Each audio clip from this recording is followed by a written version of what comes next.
somewhere what's that place where they have the vampire movies? Yeah. Oh, yeah, yeah. I should know. Yes, it's south of Port Angeles. No, I'm actually in Ballard, and it's dark here. Yeah, it's it's dark. What can I say? I'll be outside. Yes, sir. Richard, report. How are the fires? I hope you're still not smoking. Yeah, it's still smoky. It's the thousand, AQI this morning. yeah, I told you 1,000 times to stop smoking and hiking. The AQI is about 150 over here this morning, so I'm going to stay in the house.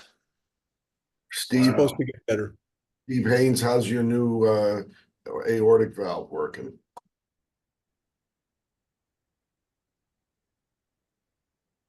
Steve? Let's hope it's working. Let's hope it's working. Yeah.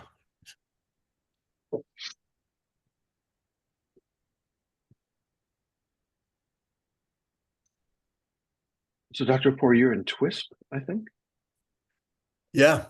I'm not really in this town of Twisp. It's Sure. 12 miles up Twisp River, way out in nowhere. Yeah. Amazingly, the smoke in eastern Washington, etc., hasn't made its way into Seattle very often. Not this year, unlike other years. No, it hasn't. It's all the two fires are, depending on which way the wind blows, blow right at me here.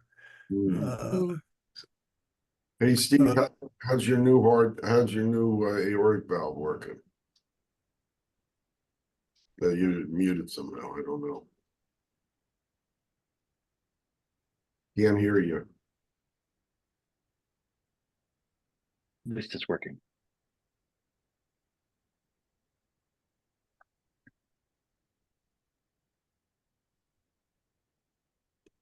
All right. Well, but you're working. You're working. Yeah, you do good. Good to hear that. All right, we'll give it a few more minutes. We have 12 within minutes up here. We'll have 60 or 70. Sure. Yeah, I know the rhythm.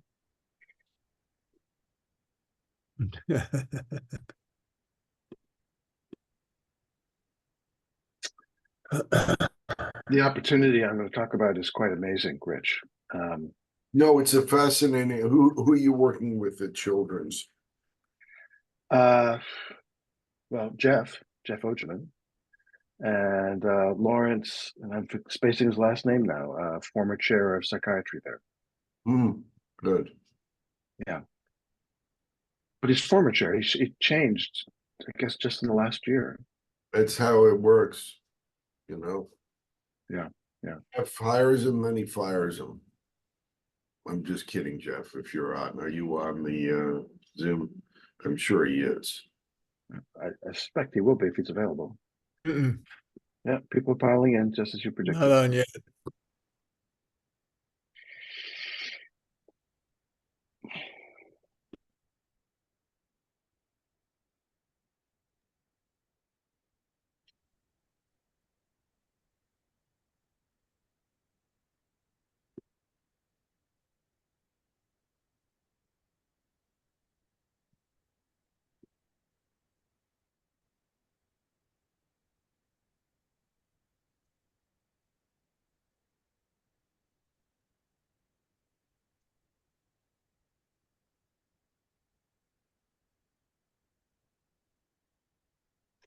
Ali, I have you to thank for introducing me to Beth Ripley.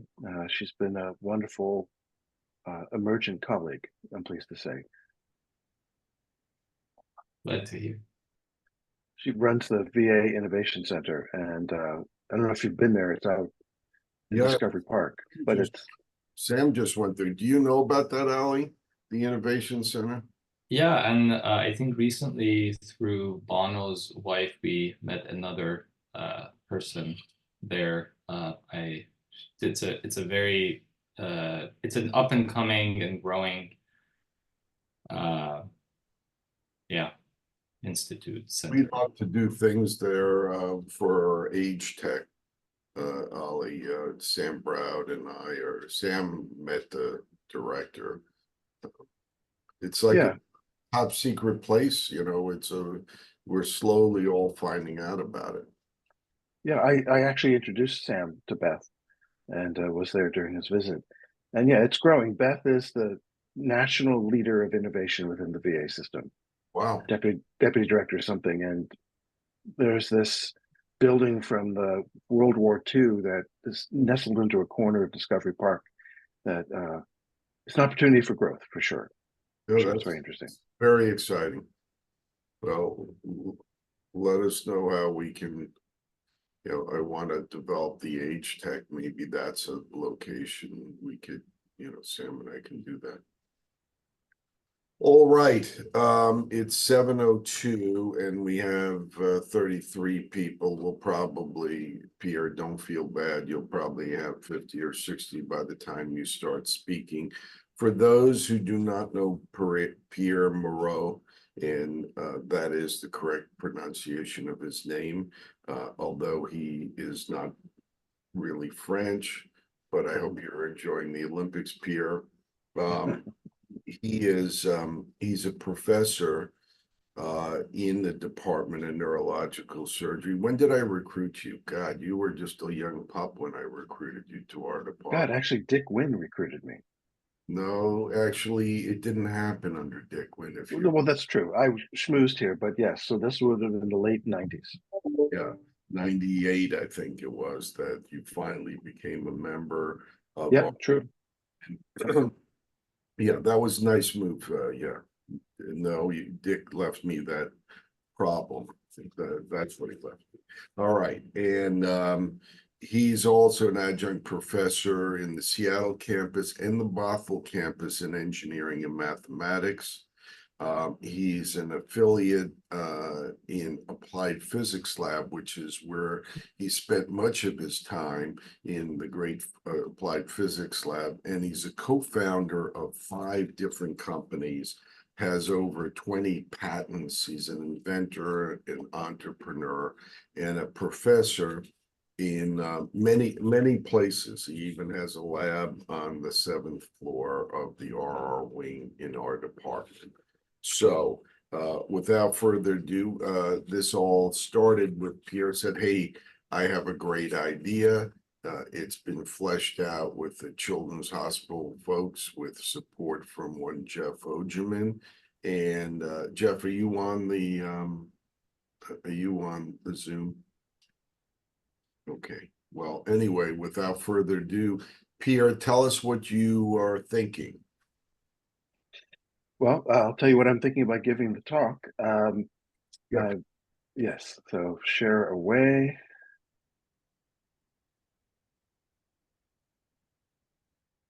There we go. So I'm going to talk to you about a relatively new government program called ARPA-H, think DARPA for Health. And I've applied over a year ago to become a program manager there. And to do that, they want you to identify an important problem. And with Jeff's help, I identified pediatric treatment-resistant depression. They want you to identify plausible but revolutionary technology that might address it and build a program that if they hire me and if they accept the program, they would then throw $100 to $150 million at it to get a device through clinical trials.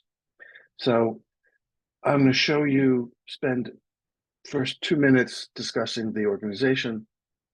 Then I'm going to walk you through my talk that I'm giving August 20th at ARPA-H. I've added a few extra slides. So the talk is my so-called murder board talk. And that's a charming way of saying that they'll spend an hour and a half beating me senseless to see if I'm worthy to become a program manager.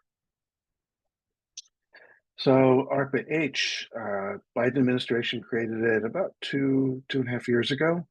And they have a big vision. They want to solve so-called ARPA hard problems with high risk but high reward, high impact programs.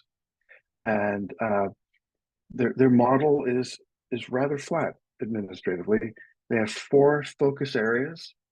Each area has a division lead, and each division lead hires on a rotating basis 10 plus program managers. And the program manager's job is to come up with programs that gather the interest of groups of people. Typically, they fund 3 to 5 groups to work on problems. And each program will govern somewhere between 100 and 150 million dollars. And it's expected that you have shown human utility at the end of 5 years, and that it's rarely a formal randomized controlled trial. It's more proof of concept. Their attitude is if NIH would fund it, or if anyone has funded it, we don't want to fund it. So that's the revolutionary perspective. But they need, it's plausible. They need to know it's plausible, and that's a rather thin doorway to walk through. So a little over a year ago, I applied to Health Science Futures. Then that was the only working division. Think of it as breaking physics to improve health. And I went through that process until late fall of last year. And they put it on hold. They said, we like you, we're excited about the program, but we're nervous about the program. We're not sure that we want to deal with psychiatric topics because we're worried about the potential for bad press if something goes wrong. That was about half the people's view. And the other half of the people's view was, this is a big problem. Of course, we need to deal with high risk things, or we're ARPA-H. So they put me on ice for a few months. Then they brought in someone from Scalable Solutions. So they're essentially, they don't want to break physics. They want to break, say, manufacturing processes, or they want to deal with whatever stands between something that works, but just doesn't get used. Maybe it's in the lab and you have to do change how something is manufactured, or supply chain, or something like that. And so they started up in February, and I got the thumbs up just a little while ago to come out in August and give this Mourad talk. So I'm now going to walk you through that talk. There are a couple places where I'll add some slides, but really this is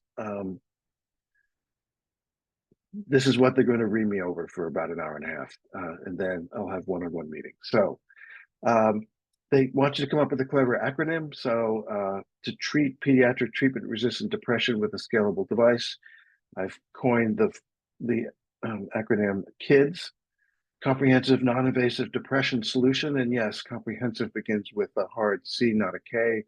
And if someone can come up with a K word, I would be grateful. Pardon me. And as Rich very kindly said, I have several affiliations. I'm duly appointed and double appointed in neurological surgery on this campus, and engineering and mathematics up on Bothell campus, with various other affiliations. They want to know about me. So they made me put in a slide where I talk about me. And what the things that are relevant here are, I was born and raised in the Northeast, born and raised in New Jersey, summered, it's a verb, out there in Cape Cod. I have a younger sister, and one of the touch points here is that my younger sister has a son who's severely mentally ill. I blame her husband for the genetics that led to that. And I got to see up close and personal pediatric treatment-resistant everything in this case. I have a family. This is pictures of my young kids right around the time my very ex-wife became so mentally ill that I had to get her out of the family because she was, through neglect, she was harming the kids. So most of my career in neurological surgery is me raising my kids. And I started in geophysics, applied mathematics, math applied to geophysics, and then moved, as Rich kindly mentioned, into biomedical and neuroengineering kind of research and teaching. So what's personal here is that mental illness, I swear it's not me, but people around me have had issues, and that makes this more personal and more motivating. They like that. They want to know my journey. I started in geophysics and environmental acoustics. I actually was up in the Arctic when we actually had ice up there, and carried a shotgun and helped do Navy war games. I moved into biomedical engineering with drug delivery, got a K award to study blood-brain barrier disruption, which got me into neurological surgery in an official way. I've commercialized things, including a toothbrush. And Rich, I think I gave you a toothbrush back in the day. My Yes, you did. my science over the last 15, 20 years have been a balance of neuroengineering for diagnostic purposes and neuroengineering for therapeutic purposes.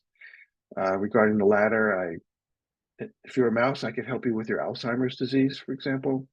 And what's important to me about why ARPA-H, it allows me to maximize my chance at having societal impact. And given the personal stories I've mentioned, it'll allow me to have personal impact as well. So my desire to become a PM is I want to do good. And I can't do it on a bigger stage than if they give me several $100 million to manage programs. So I'm trying to address, so ARPA-H has these questions, the HQs, Heimlicher questions. There are 8 of them. And so they want you to walk through these questions. And when you apply for grants there, they have an open BAA as well as the programs that I and other people would run. You need to answer these questions succinctly, but carefully. So I want to address pediatric treatment-resistant depression, as I noted, and I want to make it available. So the devices that I think can do this are not available. They're research devices. They are expensive. And the goal here is to make it affordable, self-administered, not self-diagnosed, but self-administered and at home. The statistics associated with pediatric depression, and here pediatric, I'm really thinking post-pubescent adolescents into young adults before their brains have completely come together. About 50 million children in the United States, 20+% of them are depressed, and 25 to 40% of them have treatment-resistant depression. Prevalence, the incidence has gone up. Prevalence has gone up over the years, and since COVID's gone up more, suicide's gone up, especially in the 10 to 14-year-old cohort, and that's a scary amount. So pediatric treatment-resistant depression and those comorbidities, they're impactful, they're increasing, and increasingly widespread. So it's an important problem. They always like a vision statement. What if patients with pediatric treatment-resistant depression could receive personalized care that's effective? They could get it done at home and have it managed by their primary care physician. That's the vision here. Try to, not cutting out psychiatrists and neurologists from the staging, but once they're staged, can the kids take this at home and use it with some remote monitoring and have it work out for them? That's the vision. So they reminded me that people in the audience at ARPA-H, they have a wide range of backgrounds, physicists, AI experts. You can imagine the list of people they're bringing to bear to address major health problems. So they want to know the clinical workflow. So someone manifests as depressed and is diagnosed. They are given a script to get the kids treatment, comprehensive, non-invasive depression solution. They'll go to a doctor's office to get fitted to the device. Critical here is that they don't get prior MR or CT imaging, because that's deemed an expensive and otherwise problematic barrier to access. So in the doctor's office, they'll have neuronavigation, and then they need it. The device needs a means of making sure that its modulatory energy is focused on the right spot. So that's a really difficult step. Then they take it at home, where they use it And the medical doctor will get reports on its progress and the patient's progress. And then if it all works out, the patient gets better. Pardon me. This technical requirements slide is one of the most important ones. They call it the red Ferrari slide.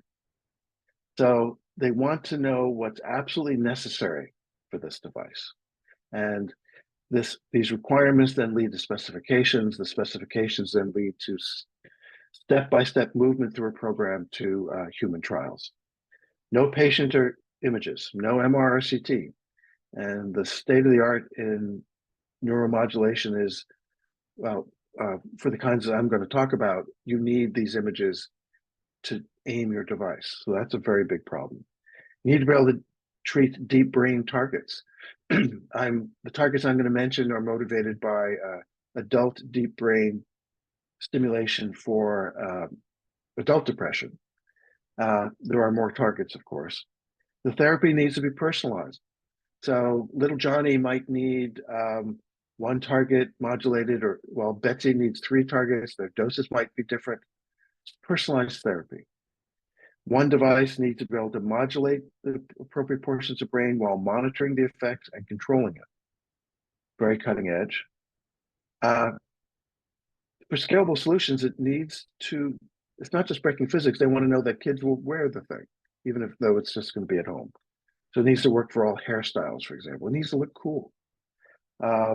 Wirelessly charges, it needs to weigh not very much, like the Oculus Rift. Cost, bring it in under $2,500, the cost of a very expensive MacBook Pro, and reimbursable. Therapeutic index is interesting. Less than an hour a day, say fewer than 5 days per week, less than 3 weeks, then the person should be done with their therapy. That's a standard repetitive transcranial magnetic stimulation protocol, although there's more advanced ones. Deployment, if it takes days to deploy it, we're going to lose patients. And it needs simple enough that it sets up at home quickly. These are very aggressive but appropriate requirements for this technology. And for ARPA-H, they love this stuff. They want it really hard. Otherwise, why would they bother to fund it? And that really is their attitude. How is it done today? Drugs and psychotherapy. By definition, it doesn't work for this. These don't work for this population. And limitations include it can take too long to work. Try one drug, takes 4 to 6 weeks to see if it's working and if the side effects are worthwhile and tolerable. Then they move on to another one. And again, 25 to 40% of teenagers and young adults remain treatment resistant despite those efforts. There can be meaningful side effects, and there's limited patient compliance, especially in this patient population. Some 20 to 40% of them are lost to follow-up, although that is an addressable problem. It's not an ARPA-H problem. There are advanced ideas along the way. Ketamine, for example, psilocybin, and repetitive transcranial magnetic stimulation. In this population, when these approaches work, you can't count on it. You can have quite significant side effects, including psychosis, not just suicidal ideation from, say, what Prozac first can do. Optimal repetitive transcranial magnetic stimulation, you need neuroimaging, which is time and money, and that's 10 sessions per day for each of 5 days. That protocol developed out of Stanford was to help treat people who are in hospital. That repetitive transcranial magnetic stimulation doesn't work so well in this patient population is somewhat unknown. The best theory I'm aware of is that there isn't enough connection between the executive function part of the brain where TMS is directly applied and the deeper limbic structures that govern emotion. And instead, other networks like the Stanley's network are activated and they start hearing voices, and it's a mess. So state of the art isn't good enough. So what's new about my approach and why might it succeed at this time? Well, I've identified 3 challenges and opportunities that this program addresses. So the candidate brain structures are focal and deep. And for these patients, we need to be able to identify and treat the patient-specific ones. The NIH Brain Initiative and the DBS community has identified at least 3 known minimum number of candidate targets that work in a bottom-up way. Enabling technology, and let me define enabling in just a second. Low intensity focus ultrasound and temporally interfering electric fields can modulate deep focal volumes of brain, but they're expensive, they're not scaled. That's the third challenge. Maybe you need an MR for some of the devices to guide and deliver the ultrasound. The temporally interfering electric fields, they haven't figured out how to deploy them in a practical way. But enabling technologies, which in other words, the program doesn't necessarily have to involve these technologies or these targets, but that such targets exist and the technology is plausible, makes it interesting to ARPA-H. That no one is funding them for this population in a scalable way makes it revolutionary. Now, amazingly, that's all ARPA-H wanted to hear about, the neuroanatomy. And so I'm prepared, if they ask me to give them more detail, and I'm just, given this audience, I'm going to give you a little more detail. So especially for pediatric population, we've got to deal with the whole child. And there's the biology, there's the psychology, there's their family, community, all the care for these patients requires attention to all these details. My program deals with the biology, essentially. So they're patients with major depression disorder, or MDD. They have rather complex internal states. They sleep too much or too little. Their energy is all over the place. It's hard for them to concentrate. They have issues with memory. They might feel suicidal. They have a loss of interest, anhedonia, loss of interest and motivation. And there are several circuits that govern this. And we have Alec Wedge to thank for thinking about how whatever modulatory energy you bring to bear, or whatever therapy you bring to bear on these patients, in particular deep brain stimulation, you need to get the right target for the right person. Brain state matters. If you kind of fluff them up a little bit so that they feel a little bit better and they're more amenable to therapy is important. So timing and temporal specificity, where in their theta band, for example, are they when you deliver the therapy? It's very, very complex. And this program seeks to use non-invasive means of hitting targets like this. And well, what target? There's several networks that are involved in depression. You're feeling depressed, you're thinking negative thoughts, you have no motivation, and executive function is just out the window. So current view of refractory major depression is that one or more of these circuits and their nodes within them are out of whack. Well, that's a lot of targets, of course. So if you go to what the deep brain stimulation people do, this complex slide, essentially, I want you to focus on the lower left-hand side. There are several targets deep in the brain that are the major targets for deep brain stimulation in adults for refractory depression. And those are the ones I want to hit for non-invasive modulation. So the most common ones, basically ventral striatum, the subcallosal cortex, and the median forebrain bundle, they're the ones that we should treat. And when I went from break physics to scale the solution, I talked about, I want to hit the top-down portions that repetitive transcranial magnetic stimulation hits. They're enhancing executive function, and in that way, looking to tamp down the emotional flood that arises from the deep systems, as well as inhibit directly the deep systems and nodes themselves. But for scalable solutions, they saw the notion of hitting top down in a timed way to bottom up structures as research. And so they asked me to focus just on the enabling targets.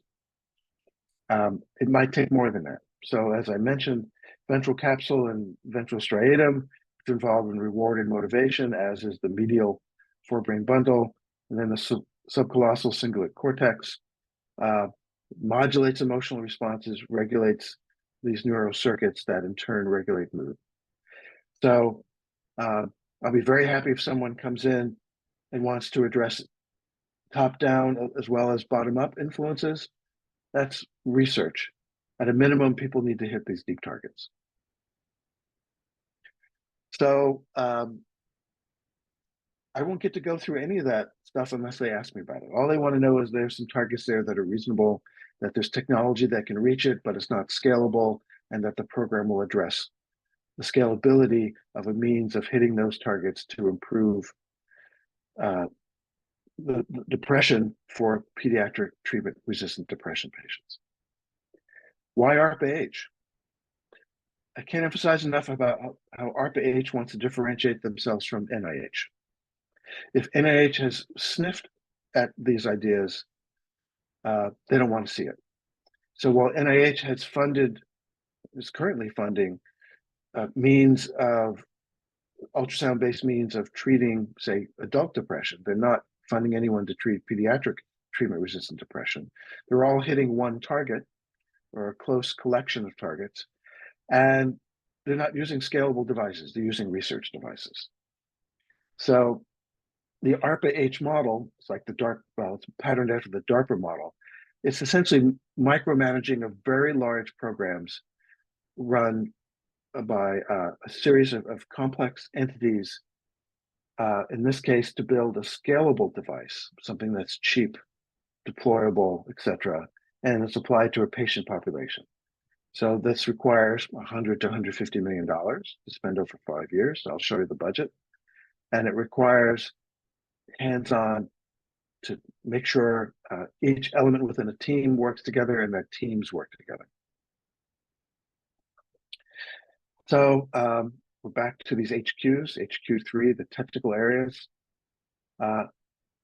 The solution, whatever it is, needs to identify patient-specific targets. That is, what's clinically relevant for little Johnny or Bethesda or whoever. Needs to identify those patient-specific targets. It needs to modulate them in an effective way, which means you need to monitor the modulation and control the modulation. And the device must manifest in a scalable device. That is, it's inexpensive, robust, and easy to use. And the technical areas have to have metrics that yield a single integrated device where all the hardware issues, all the software issues, all the productization is addressed by the teams that respond to the program if it's funded. And in those ways, they address these technical areas. So I'm going to walk you through enabling means of addressing these technical areas. So for example, to locate these depression targets without clinical imaging, you're going to need to show up in a doctor's office and get registered in a neuronavigation system. You guys all know about that, so I won't go into detail. And then that gets you within a few millimeters of where these targets are, but they vary from patient to patient. So you need some means of knowing for that patient where the medial forebrain bundle is, for example. And so one enabling technology is to use ultrasound to map at least a portion of the circle of Willis through the temporal window. And relative to the temporal window, we have a sense of where, again, those three targets are. And then, for example, using functional ultrasound, you can see which portions of brain are overly active or overly inhibited, roughly where you think it should be relative to the brain atlas view of the brain. You can also, as I'll mention in the next challenge, you could also tickle those sites, search around a little bit and try to find exactly where that target is for that patient. So for example, there's a company out of San Francisco that has surveyed various deep thalamic structures and just solely moving that focus around, guided by MR imaging and a lot of mathematics to aim it. This is a unpublished study, soon to publish study out of UCSF, where yes, they are actually implanting multiple electrodes in depressed patients. Those are actually neuroimages of those patients. And the desire is to replace it with a device that can non-invasively survey, in this case, a very tight bundle of structures. And they found that when they found the right structure, that they significantly changed the depression score by about 20% on average, in an effect that lasted for 24 hours. So it's plausible to, in this case, with significant neuroimaging and neuromathematics, if I could call it that, they can locate depression targets, they can interrogate them and say, okay, this is the target or a set of targets for that patient. Temporally interfering electric fields, ARPA-H is all over this technology. They didn't know about low intensity focused ultrasound until I arrived on the scene. They knew about high intensity focused ultrasound that ablates brain. We're not talking about ablating brain here. So TI or TIEF, as they call it, recent paper, let's see, 6-7 months ago, showed that they could, with that technology and with a Kluge device, you can modulate the hippocampus to enhance episodic memory formation. So they did a test where they had people memorize face name pairs, and they did better at the initial memorizing when they had their hippocampus simultaneously modulated with temporally interfering electric fields. And then the next day, if they came back, they did better on the retest, for example. So it is possible, and this lasted, so 24 hours, there was a statistically significant, meaningful residual change in episodic memory, in this case, memory recall, if they came in the next day. So these tech, low intensity focused ultrasound, TIEF, they're plausible. They can successfully modulate focal brain function, but they need to manifest in a reliable way across many patients and produce a successful observable effect. So if we could find the right target, which is, I think, the hardest thing here, they need to then modulate the target while monitoring it and controlling it. Because some kid's going to wear this at home for half an hour a day. And it needs to have means of knowing it's doing the right thing and that it doesn't go crazy. So out of University of Utah, recent publication, again, about 6 months ago, an N of 1 patient in a very non-scalable device, again, with MR imaging and mathematical guidance. They were able to modulate this one person's deep brain target, and I'm embarrassed to tell you that right now I can't remember what that target was. I'll have to solve that. And that person's Hamilton Depression Rating Scale went from about a 12 to 0 to 1 after an hour of treatment. And it lasted for 6 weeks. That's an N of 1. So can one of these technologies or a different technology lead to long-lasting effects? Very interesting issue arose when I mentioned this in some of my earlier talks to ARPA-H. Very important topic. What if the kid doesn't like how they feel afterwards? So suddenly they're locked in for many weeks and hopefully many months to years of feeling a different way. They may not like that. So one of the requirements that you might recall from the earlier slide is that it should take multiple days, preferably days over a small handful of weeks to work, slowly enough that if the patient doesn't like how they feel, they could back out of it without long-lasting effects, but that eventually will lead to long-lasting effects. So this paper is encouraging. It again, it is an N of 1. Can it work for more, and can it work in a ramping up kind of way so that the patient can adjust to how they feel and the newness of that. You need to be able to monitor brain function. A couple pairs of technologies that could do that. Functional near-infrared spectroscopy is good for superficial brain function. But right now, the devices are, Kernel will sell you one for $100,000. That's not quite scalable. Deep EEG, 256 electrodes placed on the scalp. Well, yeah, there's a model there with hair. They can find the thalamus. They showed that, but can you make a device that's scalable, that is practical? Don't know. So, but in principle, again, for ARPA-H, there's this balance of, is it plausible, but not done yet. Hence, it's revolutionary. So it's plausible that this technology can monitor brain function, but no, it's not ready for prime time. And again, there's functional ultrasound. A group out of France has really led this effort, but there are other people working on it too. So on the left, there's neonatal brain imaged with their arterioles imaged and functionally so through the fontanelle. In the middle, there's a skateboarder, bonked his head, had a cranioplasty, and they built a device into it that can, every time he played guitar, for example, the appropriate parts of his motor cortex would activate. And there's a real-time image of the activity map there. It's not even averaged in that case. But there are other ways of monitoring, knowing that you're modulating the correct target, that you can monitor that target. For example, people have shown if you hit the anterior portion of the insula, that there is a change in heart rate variability. So there's a peripheral way of detecting that you're hitting the right target. Is such technology sufficiently sensitive and specific? And can you reliably see this function for deep targets and with an intact skull? People have not shown this with an intact skull. That is a very hard problem.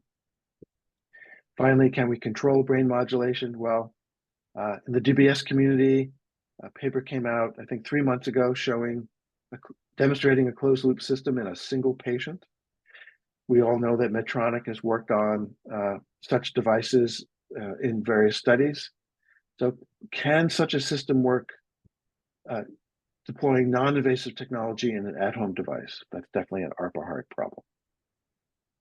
And finally, the system must scale, must meet the technical requirements that I've laid out. There are restrictions on weight, for example, not using MR images, etc., and various form factors. So enabling technology exists for ultrasound, so-called CMUT arrays, capacitive micro-machined ultrasonic transducers, developed out of Stanford. For a couple $1,000, you could buy a Butterfly IQ device that attaches to your iPhone and can give you diagnostic ultrasound. That is based upon CMUT technology.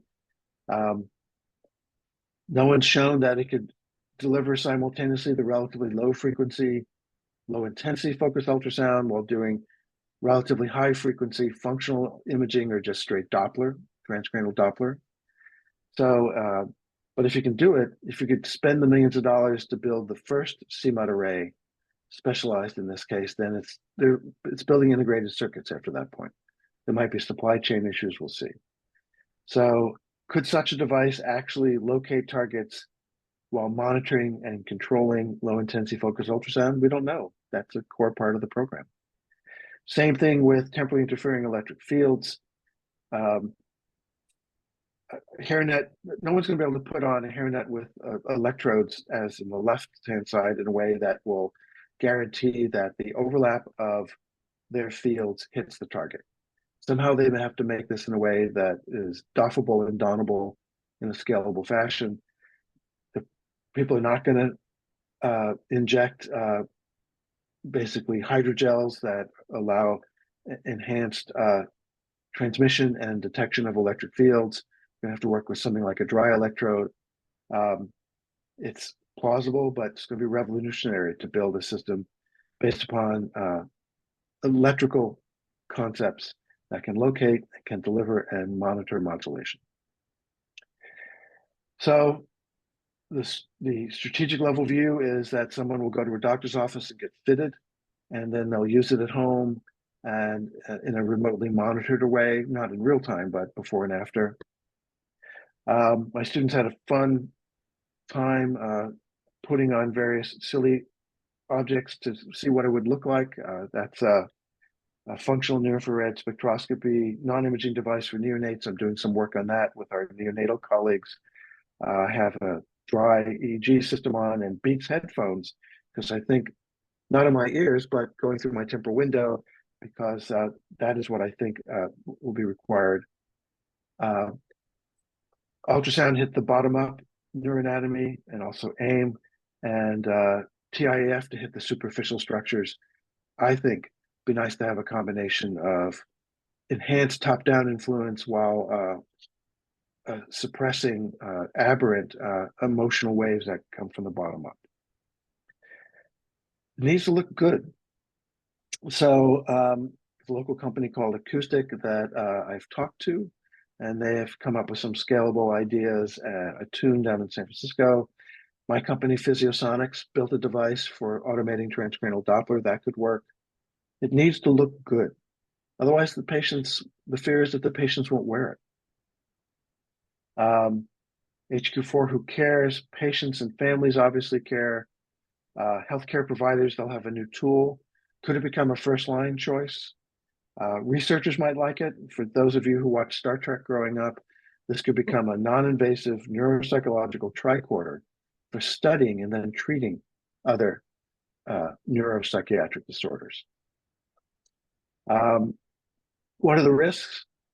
There are several that we have to worry about. Patients, as they get better, could become suicidal. So lots of detailed care, which is standard of care for this patient population, is important.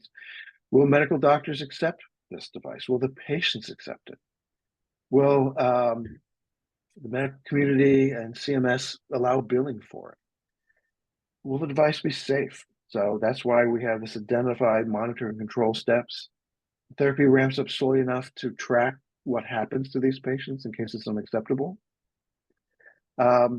Much too detailed to read. They're going to spend half an hour screwing me over through this, but I have detailed plans for moving from a non-scale pre-prototype, just demonstrate the effect works in non-human primates and then healthy adults, make the plan scalable so that by the end of year 3, you have an integrated, scaled, but not manufacturable device that shows appropriate target overlap. Therapy lasts at least 3 months with a reduction in symptoms by about 50%, which is what TMS does for treatment-resistant depression in adults.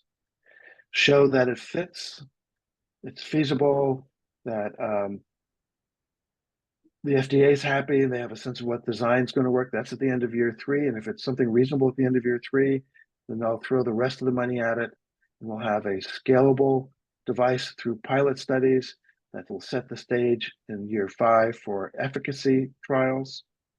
Not a randomized control trial, probably not, but just enough to show that, yeah, this thing works. And a so-called convincing scale clinical trial, which I hadn't heard about before.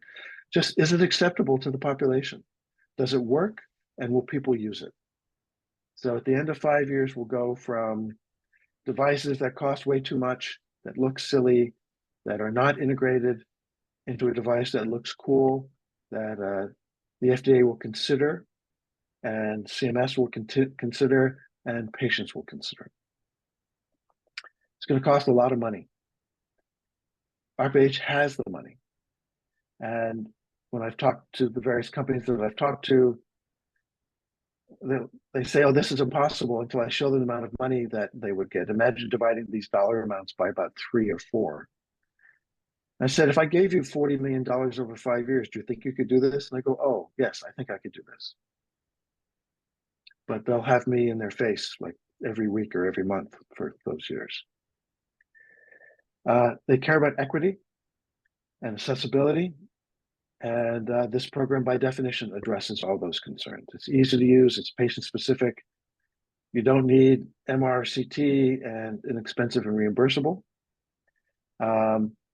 They care about the program itself. Might someone misperceive it or misuse it? No, we're not going to hack your brains. The government is not developing a mind control device, and we have mitigation in mind to address these issues. Could someone get addicted to the device?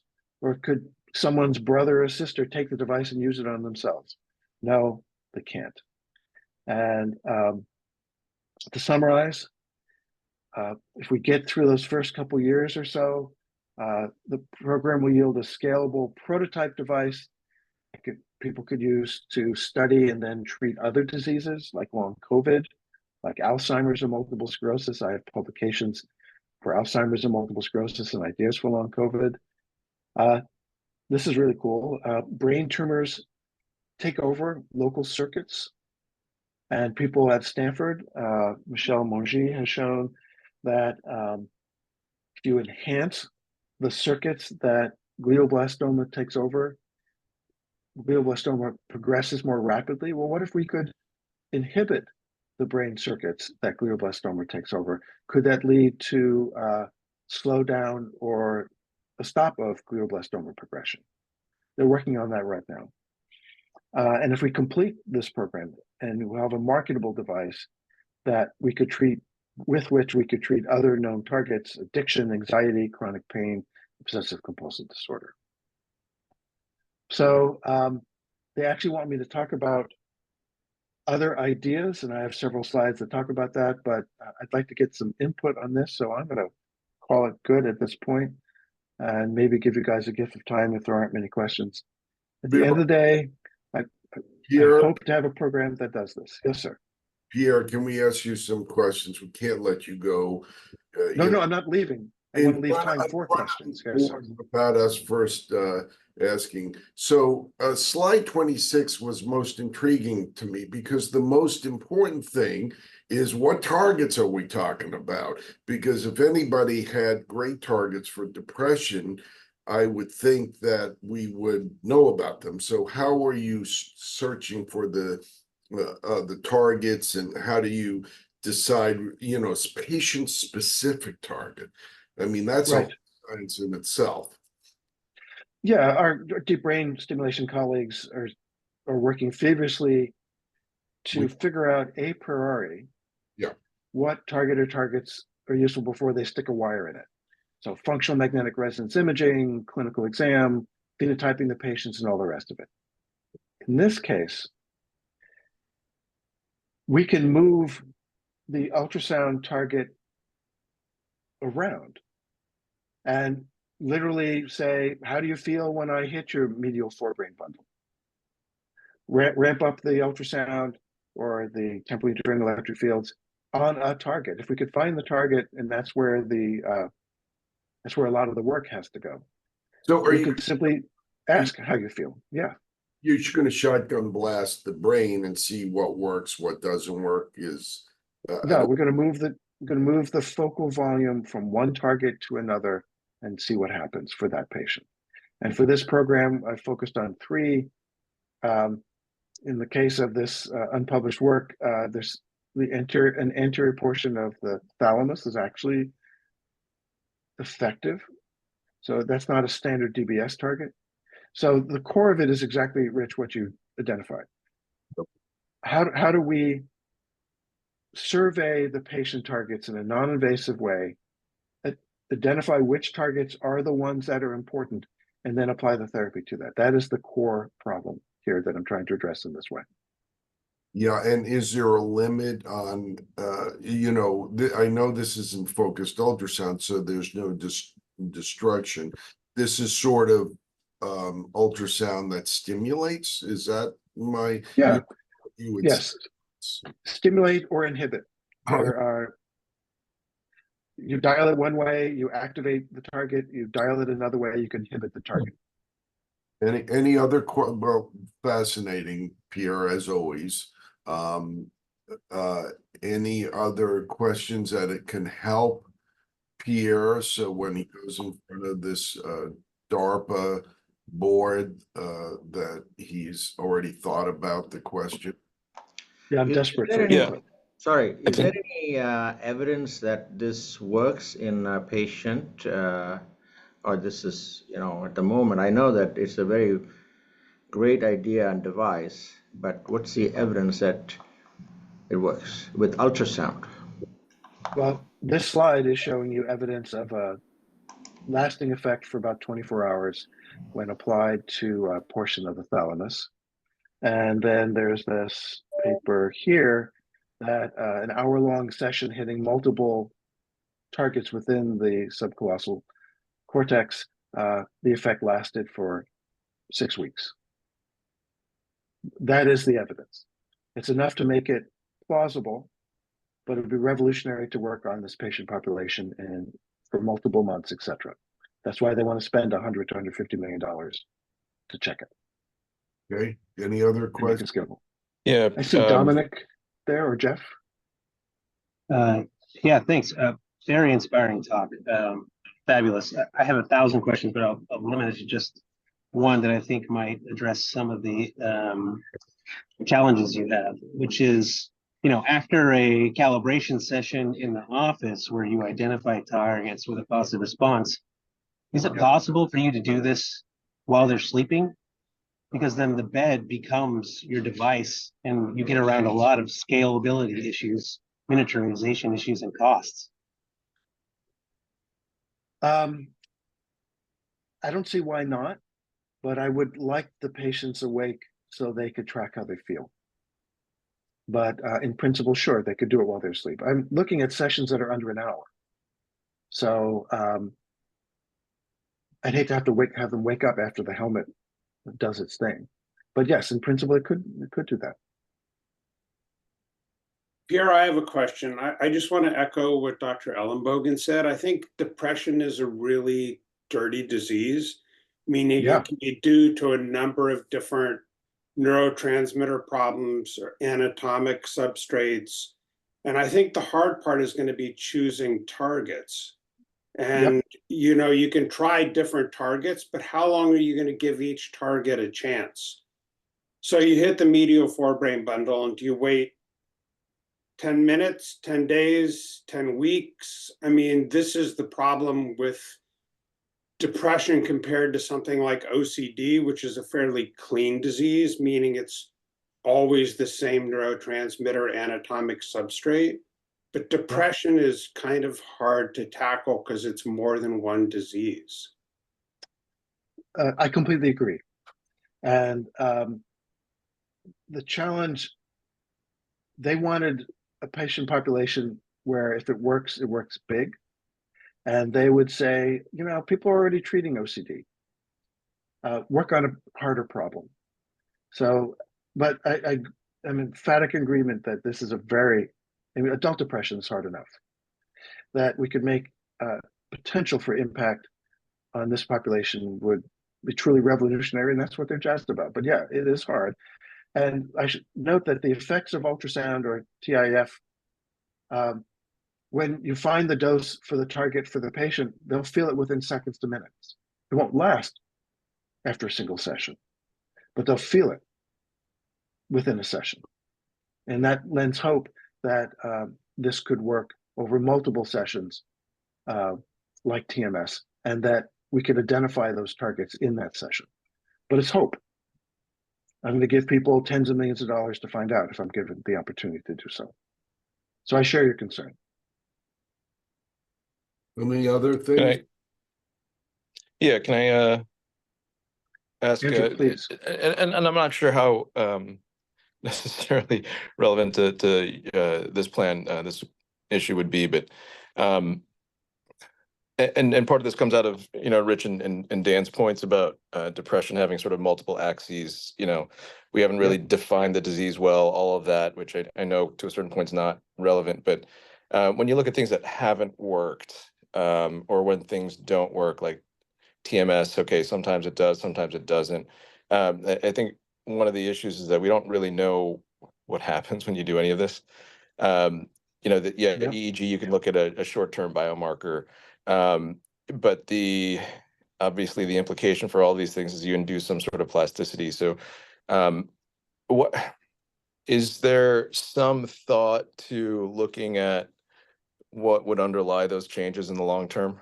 I mean, is that something of interest to this? So, you know, when Helen Mayberg did her, started out looking at DBS, what she did was like, okay, when antidepressants work, you know, what PET changes are there?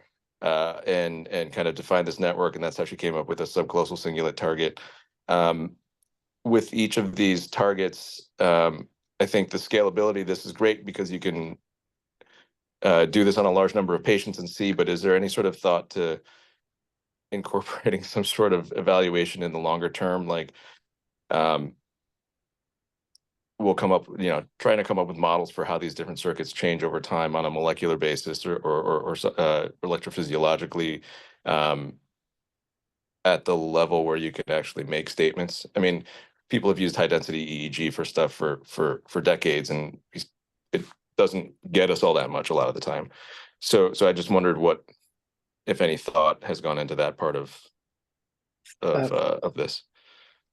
I'd like to, and I've hidden within the first few years enough money that people can bring neuroimaging or what have you into it to really know that we're creating an effect based upon more than patient self-reported clinical exam. But ARPA-H is not, they don't want to do a mechanistic study. They want to know, can we build something that works? So there's enough money, $20+ million over the first 3 years, that people will be able to answer, to at least address those questions, but not spend NIH kinds of time in order to get details. But if this device works, then the studies will come from it. That is ARPA-H's perspective. Andrew, I will follow up and want to talk more about that. I see Mike Levitt's hand. Yeah, thanks. Great talk. I have a practical question. Let's say tomorrow the federal government cuts you a check for $150 million. How do you scale this up? I mean, to me, I think a lot of money is a great problem to have, but that kind of money is a big problem. Like, how do you even do that? And what are the milestones? If you scale up rapidly and it fails in a year, you got to fire your whole lab. Like, how do you deploy that level of funding? It's, to me, that's been a big barrier for me to stay away from this funding mechanism personally. So a university lab would be foolish to go at this for exactly the reasons you just said. It's going to be university company collaborations where the company is happy to have lots of money in order to hire people, in order to fire them in a year if it doesn't work out. So it's a combination. It has to be a combination. And one of the things I'm doing is I'm reaching out to people I know who then tell me about people I know, because I want them to know about this so that they have time. If my talk is August 20th, they hire me, I'll start in January. The program will show up in the public in April of 2025. And they give people like 3 months to apply to these programs. It's crazy. So I feel it's incumbent upon me to get this out there, assuming they hire me, as soon as possible so people have time to make the teams, Michael, that exactly can address your concern of scalability of teams. All right. This is very provocative, Pierre, and I wouldn't expect anything less from you. So Pierre's got to go in front of this board in August.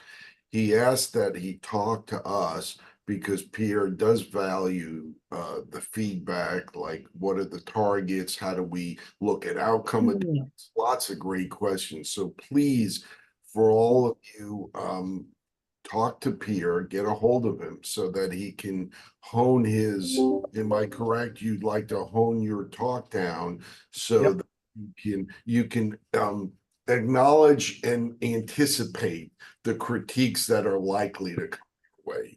That's one of the reasons you asked to do this now, right? Yes, sir. Absolutely true. And I strongly value your comments. Rip it apart, please. My email address is in the lower left-hand corner there, and I'm accessible. I'm pretty sure people can get to me.